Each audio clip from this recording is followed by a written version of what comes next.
Hello, everybody, and welcome to the weekly digitally uploaded podcast. I'm Matt Sainsbury, the editor-in-chief of digitallydownloaded.net, and with me this week we have Trent. Hello, Trent. Hello. I'm always here these days, aren't I? It's good. It's good to have you around. We also have a new person on the podcast this week. We have Scylla. Hello, Scylla. Hello. Good to have you on. Yes, it's my first time, so I'm really excited. Excellent. We've got plenty to talk about. It should be a good podcast. We're going to kick things off. Bad experience yet. No, it's going to be all good. We're good peoples, really. We really are, I think. That's what we tell people anyway. So we're going to go to our usual Hatsune Miku music. This week I've picked a medley from Final Fantasy. It's one of those mornings. I've picked a medley from Project Diva X, it's really cool. It's a combination of a couple of hits, and it's a good way to start things off. So have a listen. I'll try and get my thoughts in order, and then we'll come and chat.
Welcome back, everybody.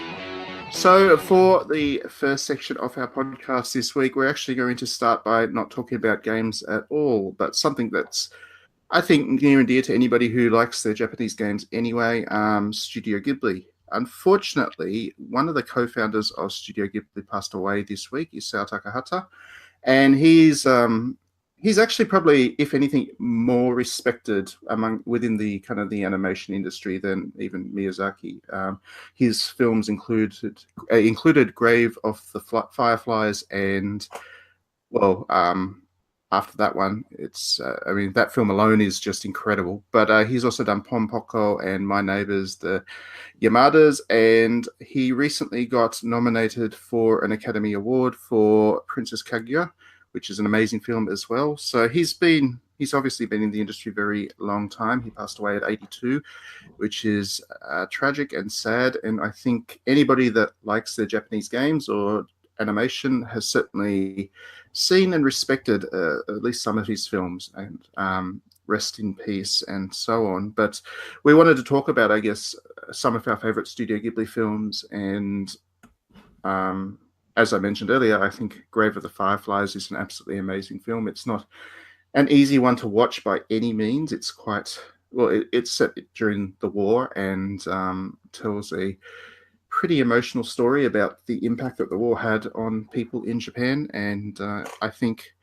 everybody should watch it to get a different perspective on all of those events and the human cost that World War II brought to the world. So, yeah, not an easy film to watch by any means, and quite sad. And you probably only watch it once, but it will stay with you for a very long time afterwards.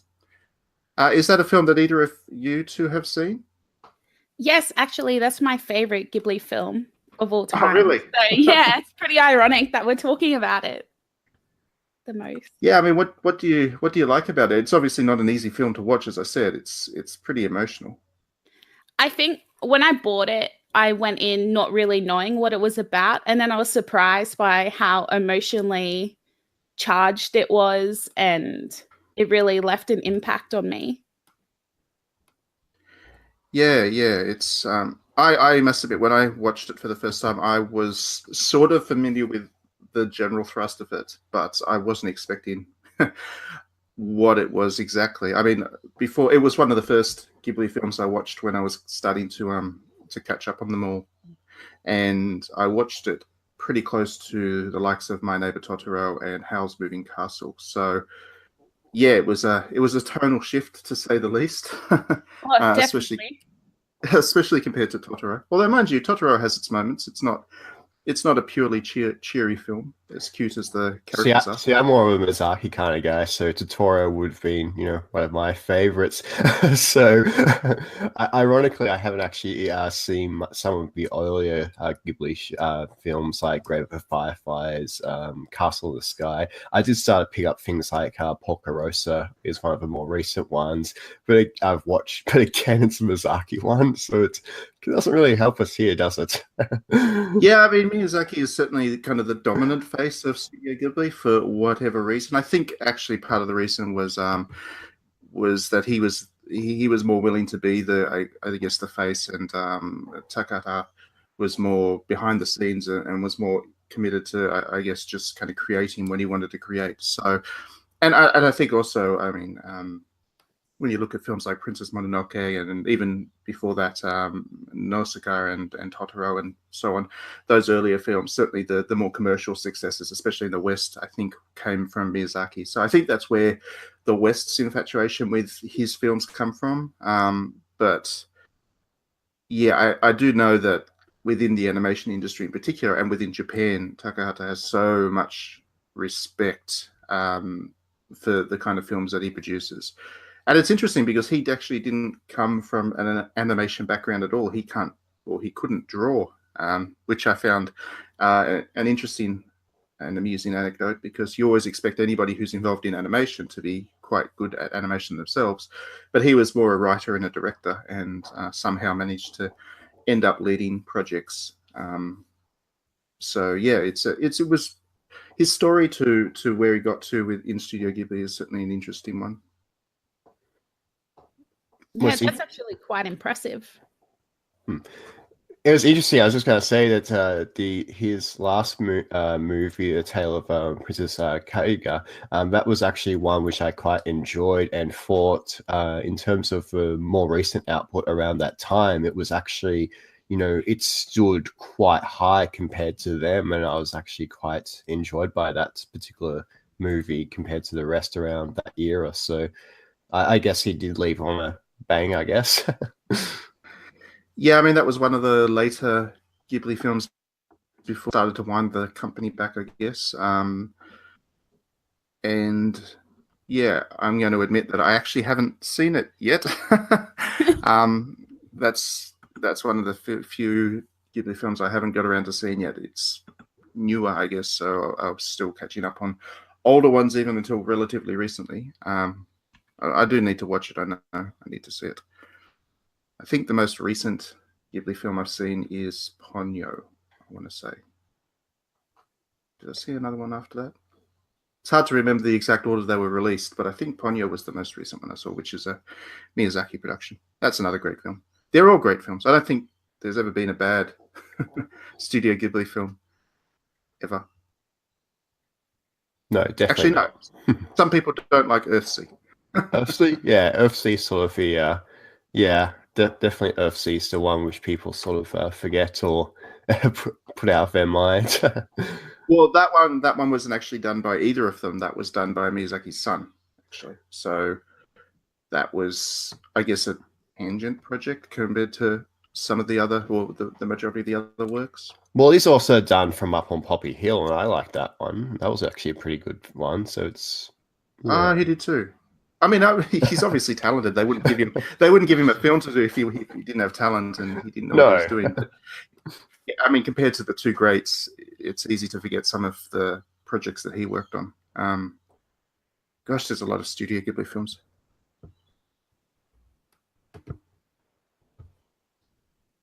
Anyway, so yeah, we just wanted to talk about those, and hopefully all the names that we dropped through that section gives you some ideas of some films to watch, because if you haven't seen Studio Ghibli films yet, if you haven't got too much experience with them, I certainly recommend going out and watching some of them. Use this week's tragic events, I guess, as an excuse to start catching up, because once you start watching them, you'll become a real fan. Because yeah, I mean, people talk about it as though it's Japan's answer to Disney, but I think that's a nonsense comparison, because Disney does its thing, and Studio Ghibli has a very different tone and very different approach to filmmaking, and they're all very beautiful films. So have a watch. And on that note, we'll go to some music from a video game this time. We'll listen to some music from Final Fantasy VI, and then come back and talk about games as we usually do on this podcast.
So, for the second section of the podcast, we're going to talk about video games that are primarily designed for children, but games that also adults can really enjoy as well.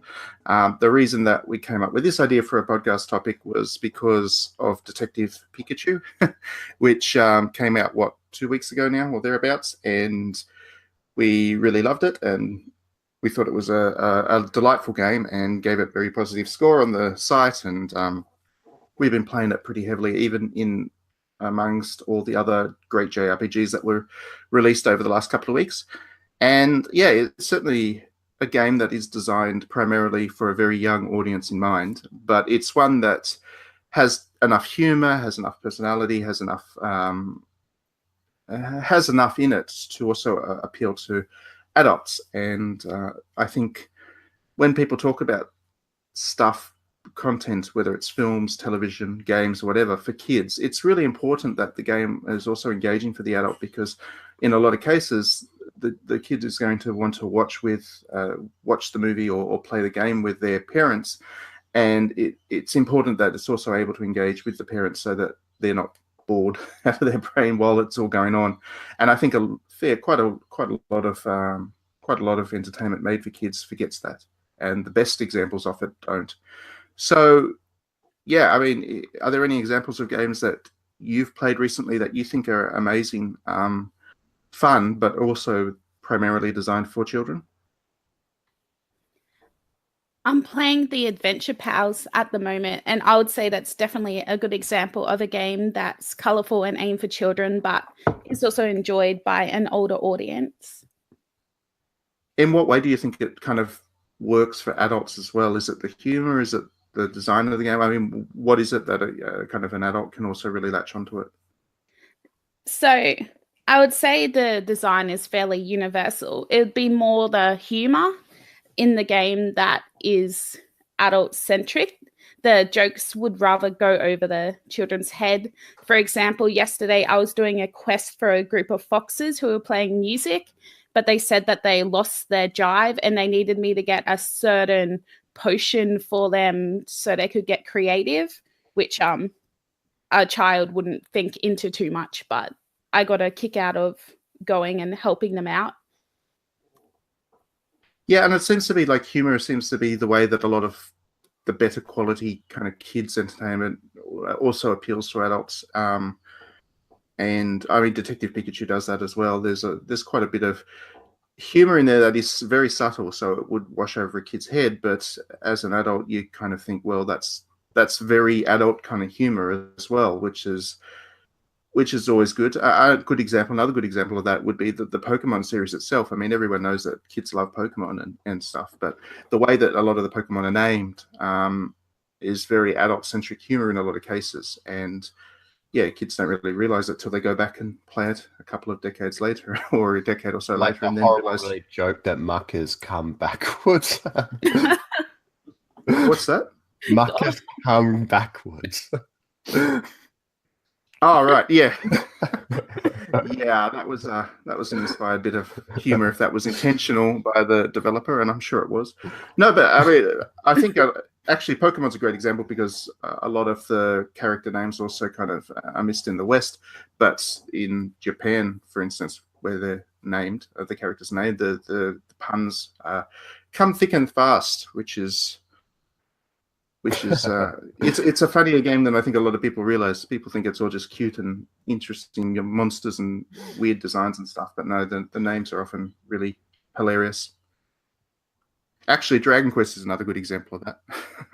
I don't know if you guys have had much experience with Dragon Quest, but again, it's very bright, colorful kind of games, and perhaps aimed a little bit older than young kids, but definitely children can play those games and enjoy them. But again, the way that a lot of the characters are named is very it's humor for adults. It's very sarcastic or satirical in a way that kids probably don't notice. But Trent, yes. What kind of, I mean, you like Nintendo? Yes. I could talk all day. Yeah, so I mean, Nintendo is obviously the company that people look at for providing games for children that adults also enjoy. So what would you say Nintendo does really well that makes that kind of that hits that balance? Well, I think it's like similar to like a Disney approach. It's very universal in who it picks up for, their target audience. So it's, trying to make sure there's something for everyone when people look at their games. I mean, do you think that Nintendo kind of ever misses the mark? I mean, I'm trying to think here about examples of where Nintendo's produced a game that adults just won't enjoy, and I'm really struggling. I mean, even the upcoming Nintendo Labo, which is very explicitly designed for younger kids, most of the excitement I've got my I've seen, yeah, I was going to say most of the excitement I'm seeing it seems to be coming from adults who can't wait to get their hands on it as well. So, yeah, I just can't think of any examples. I'm trying. No, not off the top of my head. I know there's ones where it's more a casual approach, such as Wii Sports, and the later ones of that. Wii Music was definitely one which didn't appeal to quite a lot of people. I know that for a fact. It got quite a lot of bad reputation along when it first came out because it was quite overly simplistic. So that's one which probably didn't really appeal much. And during the Wii era, there were a few titles similar to that. So it's not like they don't mix the mark, but it's sort of a different audience, I guess, which most people aren't targeted to.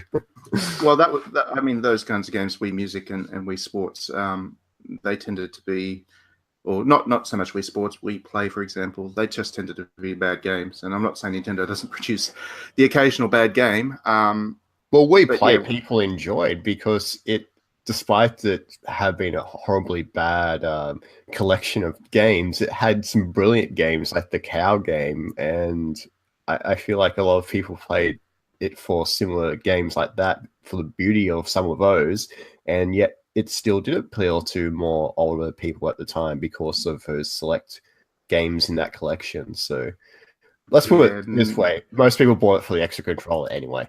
Yeah, that's why I bought it. I was going to say nobody liked Wii Play. Maybe you, but nobody else. Nobody liked Wii Play. That was a 1-2 switch moment for Nintendo. And nobody likes 1-2 switch. I haven't played it, so you can't look at me. Yeah. See, when Trent hasn't played it, yeah, I think I want to say that the Mario Party series is probably a harder series for adults to get on board with. That's not to say that there aren't adults that enjoy that series, but those games, I don't know. I just don't get the sense that those games are quite as... I mean, I can't see a group of adults getting beers and playing that series much, to be honest, especially the way it's kind of gone in recent years. That would strike me as something a little bit where Nintendo's missed the mark. Or maybe it's just I don't enjoy the Mario Party series anymore. I feel like people with Mario Party, it's sort of like they have their own, like Smash, people have their own Mario Party, the one they grew up with, the one they enjoyed, and no other version after that just tops it. Like, it's the pinnacle of that series, even if it isn't. And Mario Party is one of them, and there's probably, uni kids or dude bros playing, Mario Party 6 or something like the 64 version and saying it's the best and having a few beers, but I don't think it really captivates that market, as you said. Yeah, I think Smash Brothers is certainly a better example of a party game that kids and adults can enjoy. Yeah, Smash Brothers is amazing for that.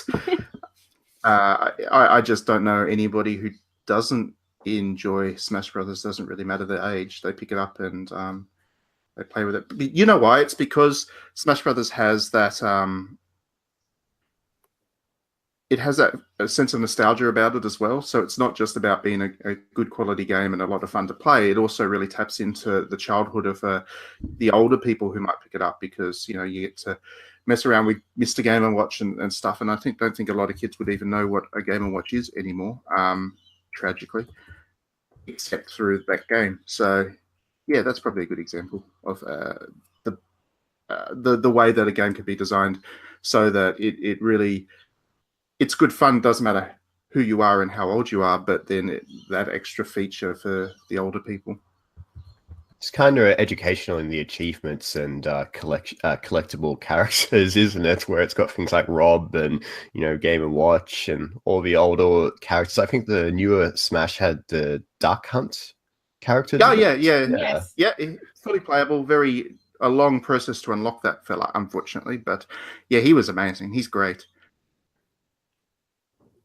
I do feel conflicted about using him, though, because that game's about shooting ducks, and I don't like shooting ducks. That's a bad game. That's a bad concept. Hunting games. Yeah, they're surprisingly popular. It upsets me. I know. They sell really well, and there's like 2 or 3 series now that have like annual releases, and yeah, we can blame Nintendo and Duck Hunt for all of that. See, Matt hates hunting games, but I can see the mechanic. We're sort of going off track, aren't we? But I can see the mechanic being used quite well, and say, like, I would really like Lost in Blue to re-emerge and be a great series again, and have hunting in it, because that's the aspect of being survival. But that said, Lost in Blue would also offer, you can hunt for food and that sort of thing, like pick up like grapes or apples or something like that off the ground, or like there'd be the option to be a vegetarian if you're someone like Matt. But if you want some grueling meat and want to kill like a boar, you'd be able to get a spear and hunt the beast.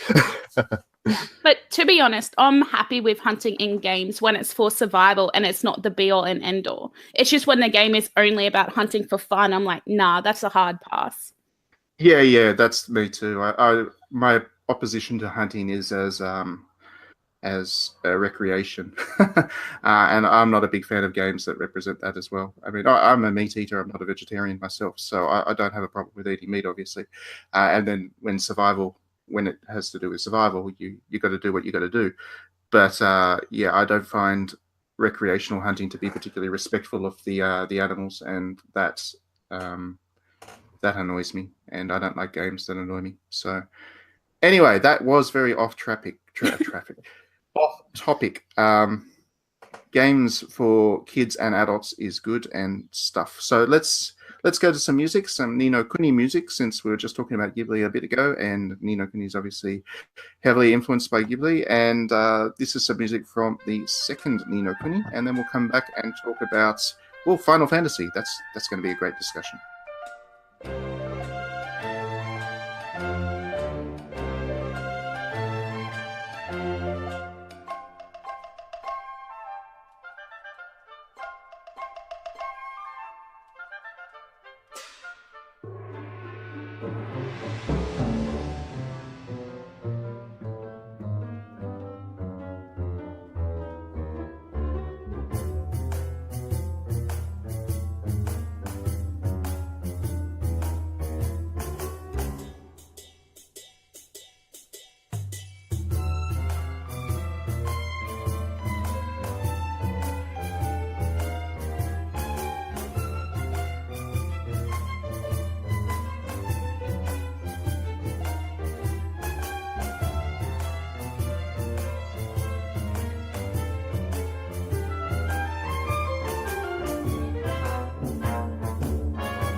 Okay, so for the section of the podcast where we look at one game in particular, this week we're going to look at Final Fantasy VIII, and I'm going to apologize on air to Trent because he actually hasn't played it, but Scylla and I have, and we had this burning urge to talk about it. So sorry, Trent. If you have any questions about Final Fantasy VIII as we talk, feel free to chime in. But to be honest, you probably should have played it by now anyway. So you should have. It's a crime that you haven't. They're all berating me for not playing it.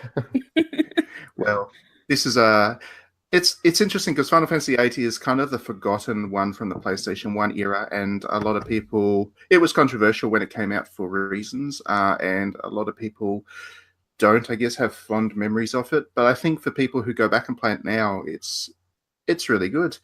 it's harder to play than some of the other Final Fantasies from the era because this is the one that Square Enix, for whatever reason, hasn't ported onto iPad yet. And I don't know why. And you can only really play it by picking up the PS1 Classic and playing it on your PS3 or PlayStation Vita. And that's about it, isn't it? That's about the only way you can play it on a modern platform. Yeah. So, boo Square Enix for not properly supporting your underrated masterpiece. But yeah, I mean, for you, so what is it about Final Fantasy VIII that really stands out as kind of the thing that you love about it? Okay, it's my first one, so it'll always hold a spot in my heart for that. But it was also my first JRPG, and I fell in love with the story. So the relationship between Squall and Renoa, I was just obsessed with. And then not only that, I love the mechanics of the game, and then Triple Triad as well. I spent years of my life playing that online against other people. It's definitely my favorite minigame out of a game ever.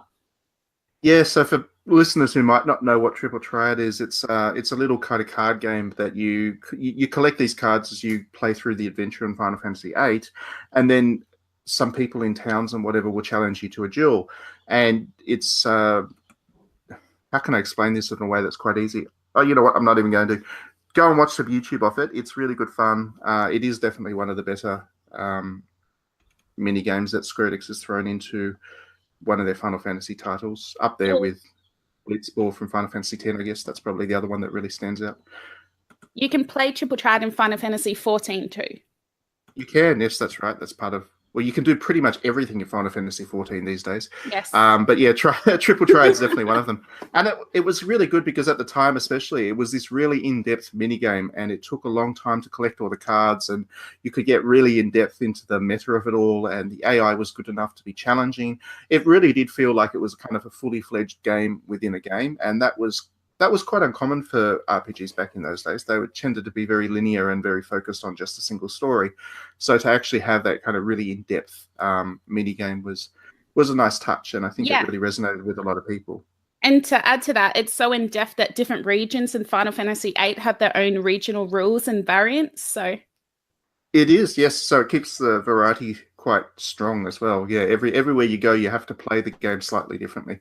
And there was also the risk that you'd lose your favorite cards, and that was always tense because if you lost a game of Triple Triad, and this was how you built up your own deck. If you lost a game of Triple Triad, you had to give one of your cards to the person that you lost to, and it always felt like a risk to me to put up one of my favorite cards, knowing that you could use it in the match, but if you lost, you might lose it. And yeah, I did a lot of save game restarts because of that. Sounds just like Australian rugby, you know? You got your battle competitions, and if you lose your player, suddenly they're playing for Queensland. So, yeah. Oh, wow, that hurts me.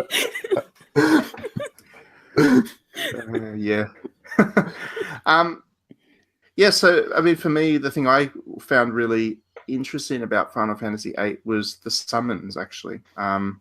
Because, I mean, we're talking about a game that was back on the PlayStation 1, so it looks primitive now, I guess. But the summons are still quite impressive in the way that they're designed, and you'd end up with an awful lot of them, and you collect them as you go through the adventure, and some were optional, and you didn't have to get them, but they were worth getting because they gave you special attacks and stuff which you could use in battle. And I remember fighting Diablos over and over and over again to try and get him. And once I got him, I would use his summon over and over and over again because it was so visually appealing. And every attack really looked like it was kind of a world-ending Armageddon-style, size attack. And the variety in them was just so amazing. And yeah, it was actually my first 3D Final Fantasy. I hadn't played Final Fantasy VII until after I'd played Final Fantasy VIII. So for me, I got that real visual impact of this, massive world and these amazing things happening when I was casting summons, which was... It was a big step from the 2D sprites of Final Fantasy VI and before. So on the subject of summons, can you remember having to boost them? I feel like my fingers are permanently shorter from just scraping them across the two buttons. Oh, yeah. That game had an awful lot of really weird mechanics. It had a lot of really weird mechanics. Like, I remember the other thing, and I think this is the thing that made Final Fantasy VIII quite controversial for a lot of players, is the draw system. Yes. And a lot of your magic that you could use in Final Fantasy VIII relied on you using these drawers from your when you ran into an enemy. And I remember sitting there for like half hour just drawing as much magic as I could out of these enemies and then just healing my party. And it just made the battles very long and protracted, which was, it wasn't a great example of design, but I felt like it was interesting and different. And we certainly haven't seen anything before or after it that's quite like it. So yeah, I'd say that's similar to the junction system as well. A lot of people don't seem to like it, but I think it works quite well. It's just, how can I put? I mean, it's just a different way of thinking about, combat systems in RPGs and customization in terms of the junction system and the way that you pair your characters up with various summons and stuff like that. It's just a different way of approaching job system and magic gathering and all that stuff. And I think, people don't tend to like different, unfortunately. And yeah, if they were to go back, I think, and play it again, being a little bit more open-minded about it, they might realize that it's not as bad as they remember. I feel like the issue with people not liking 8 is they played it after 7. If you played 8 first, I always feel like you'll like it better. But it doesn't have Cloud in it, so a lot of people don't like it. It doesn't have Cloud and it has Squall instead, and a lot of people don't like Squall for some reason. But he has a killer Gunblade. A Gunblade is amazing. I'm not the world's biggest fan of Squall, I must admit. He's trying too hard to be cool, unfortunately for him. Yeah. But the rest of the cast I really like. I really like Selphie, and Irving was really cool. I even like Zack, even though he had his annoying moments. He was good in a fight. He punched stuff. He did. And it was just hilarious back in those days, seeing Squall's out there using a gunblade, and then Christus is using the chain whip, and then Irving's got a gun as well, and there's Zack punching stuff, and it's just hardcore. But yeah, it's the storytelling of Final Fantasy VIII is quite complex as well, and it takes a long time for the game to tell the story that it wants to tell, because it was spread across 4 CDs back on the PlayStation. So they really did aim for epic with it. And I think for a lot of people, that very slow progress of storytelling also was something they kind of resisted. It would take, you'd still be finding kind of really major things out about these characters 30, 40 hours in, that in a modern game would probably be revealed to you pretty soon, pretty early in. And I talk a lot about Persona 5, for example, being an example of a game that's overly long. And this is a kind of in a whole nother league, because while Persona 5 is very long, the revelations come in quite quickly, and the flow of the story is still quite fast, quite snappy. Whereas Final Fantasy VIII is so slow to tell what it wants to tell. And I like it. I like the story that it tells, but it's certainly something that you wouldn't get away with in terms of modern story design in games. Definitely. Are the pieces compelling, though? For example, one of the things I like about the earlier Final Fantasies, and one of my favorites is the tactics game. The introduction for that was, the snowball fight, that whole building up of the world, and then you're in Deliverance, that sort of stuff. Like, I liked that sort of level building and story building. Is that sort of what's incorporated in 8, or not really? Or yeah, I mean, it starts out for about the first half of the game, really. You think it's kind of this political drama where it's you're a team of rebels, or you're actually Squall's a mercenary, and his team has been recruited to participate in a kind of an attempted coup of an evil overlord kind of dealio. And the first half of the game, you think that this is going to be the entire plot, and then things happen, and then the second half of the game becomes a very intense story about the characters themselves. So it's compelling throughout. It's quite. I certainly, every time I play it, I find myself really immersed in the story, but it meanders. It takes a very long time to get to the points that it's looking to make. So in that way, it's a little bit different to Final Fantasy Tactics Advance, which you're talking about, where everything's the gratification is quite constant, quite instant. This one, the payoffs take a lot of work to get to.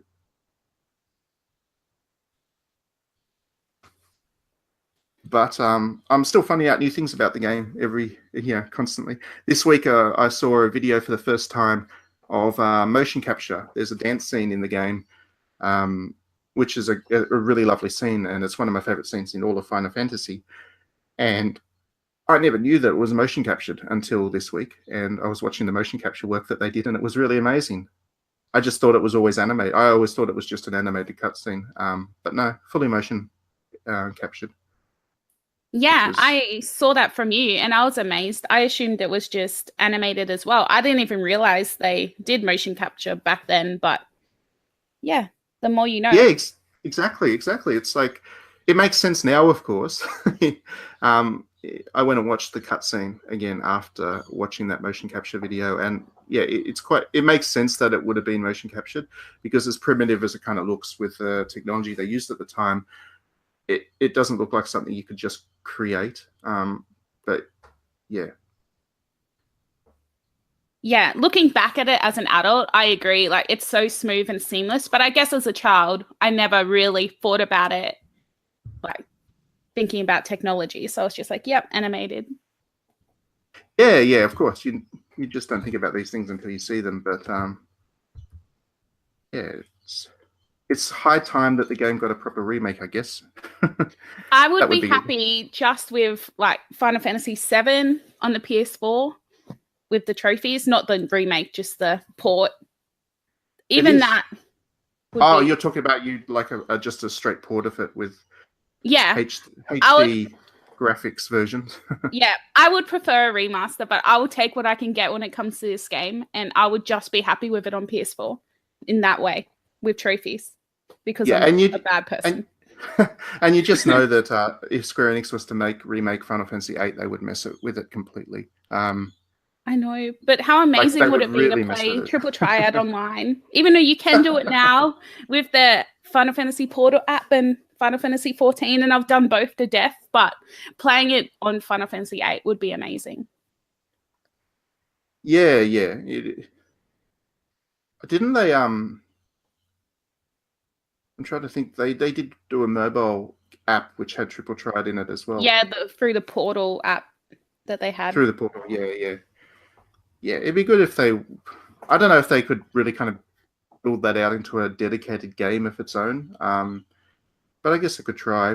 It'd be interesting to see if they were to turn it into like a Hearthstone kind of style, full console experience thing. That would be pretty neat. That would be the ultimate dream. But yeah, like, I just don't think it would have the popularity to sustain itself. But you never know.